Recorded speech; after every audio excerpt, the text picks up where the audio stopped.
Each year, there are an estimated 4,000 runaway trucks in the United States. It really helps to understand what signs mean, to be able to preview your route, and different procedures for going up and down steep slopes to avoid being a runaway truck. My name is Chad. This channel is called Excavation Revelation, the place where excavating strategies are revealed, different topics are discussed. This video's topic is going to be navigating a steep slope, going up and down, different precautions you can take, and how to do it safely. Real quick story, back in 1989 in the county I live in, there was a runaway lowboy truck that wrecked. He was coming down a hill. It is said due to mechanical failure, he started gaining speed, he couldn't slow down. He was blaring his horn, flashing his lights, trying to warn everybody he could, but he ended up coming at the bottom of this mountain into a small village. He then crashed into a car with 3 passengers. All 3 of them died. The lowboy jackknifed and went into a building, catching the building on fire. And the excavator that he was hauling came unchained, actually whipped off the lowboy, started sliding down the road, spinning, but fortunately it didn't kill anybody, just made some more destruction. But the driver, he was 34 years old, of the lowboy. He had a passenger who was 45. They passed away. As I mentioned, the 3 passengers in that car all died. So 5 people lost their lives, plus a fire, plus all sorts of damage, truck, excavator, buildings. It was a real sad story, one that I heard about, and just really sad. We'll actually be going down that same hill later in this video. Just keep an eye open for that. So going up and down mountains, it's very crucial to understand different things to be safe. You don't want to become in a runaway truck and have something deadly happen. One of the first precautions you can take is to preview your route. Whether you're delivering stone or an excavator, you want to take your time and check out the route. We are very blessed these days with technology such as GPS or your phone. You can actually get on and it'll tell you if it's a sharp curve ahead or a steep incline or decline. Do your homework to understand what the road conditions are and how you can approach them.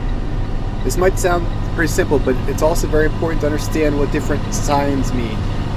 Slow down, reduce gear, those are pretty self-explanatory. They're not going to tell you much more than that. You really need to proceed with caution. Anytime you see a truck warning, 21,000 pounds, check brakes, that means you need to pull over and check your brakes. Some people don't realize that even a pickup truck with a trailer could potentially weigh over 21,000 pounds. This is for any vehicle that weighs over 21,000 pounds. Usually if it's a real severe mountain you'll be descending, there's a big wide area to pull off and check your brakes, check out your truck. Sometimes there isn't much room for that, but usually you can kind of judge the severity of a hill by how big the check brake station is at the very top of it. So you always want to make sure you pull in there, even if you're not exactly sure what you weigh. You want to be safe and just pull over, check your brakes anyways. It's not going to hurt anything.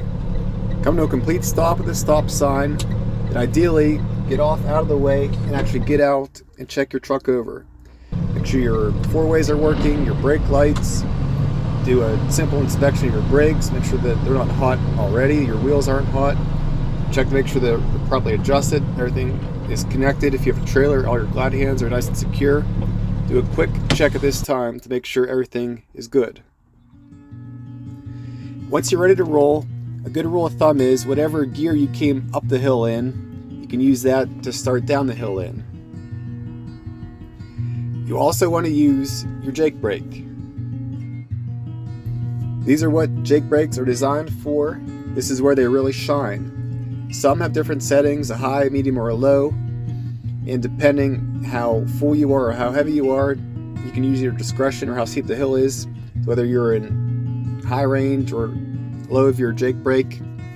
But it's better to start out nice and slow and be safe and see how it goes before you get going too fast. Usually there's going to be a sign at some point on a really steep hill that will show you a % grade. The one that we passed earlier showed an example of a 12% grade for 2 miles.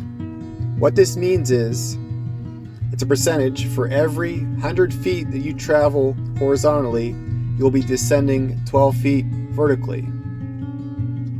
Now, it's not going to be a straight shot down, nice and uniform. It's going to vary a little bit. Some spots might be steeper than others. Some spots might flatten out. To keep that in mind, it's just a generic average of your descent. And for 2 miles, what this means is over the next 10,560 feet that you'll be traveling, you will be going down in elevation a total of 1,267 feet. It's rise over run. Every 100 feet, they calculate how much fall you have, and they put a percentage on a sign. So the higher the percentage, the higher the number of the sign, the steeper the hill is going to be that you'll be going down or up. You want to have your 4 ways on because you'll be traveling slower than other traffic. You just want to make sure that you're keeping your truck at a safe and steady speed and under that speed limit sign on the sign that is just for trucks. Yes, if you are caught speeding down a hill in a truck, that is still a ticket. You're still going to get in trouble. Just because the speed limit for cars is 45 and the truck speed limit's 20, you need to make sure you're going 20. It can be frustrating sometimes, especially if you're empty, to go this slow, but it is what it is. Sometimes very often, cars will tailgate you, or even sometimes other trucks. But in this case, don't worry about them. You do you. Concentrate on keeping safe and steady and get down safely. Some drivers are just impatient. Some drivers are reckless. Some drivers don't have a load on, so it's going to vary if they want to go faster or not. But you need to follow the rules, the laws, and get down the hill safely. Don't let other people dictate how fast you go. You want to try to let your truck do most of the work as far as keeping you at a slow, steady speed. Your engine, whether what gear you're in, and your engine brake.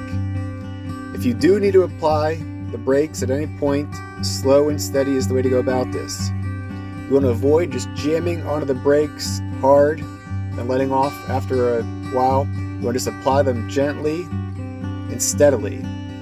It might require you sometimes, if you're in the wrong gear, to ride your brakes for a long period of time if you don't feel you can shift safely. Keep in mind the brakes will be getting hot as the longer you ride them, but it's better to be on them gradually than to hit them hard off and on all the time. Slow and steady is a good approach for this. You want to be keeping an eye on your RPMs, that you're not over-revving your engine. This can be easy to do. The Jake brake is going to get hit a little bit harder the higher the RPMs, so keep that in mind.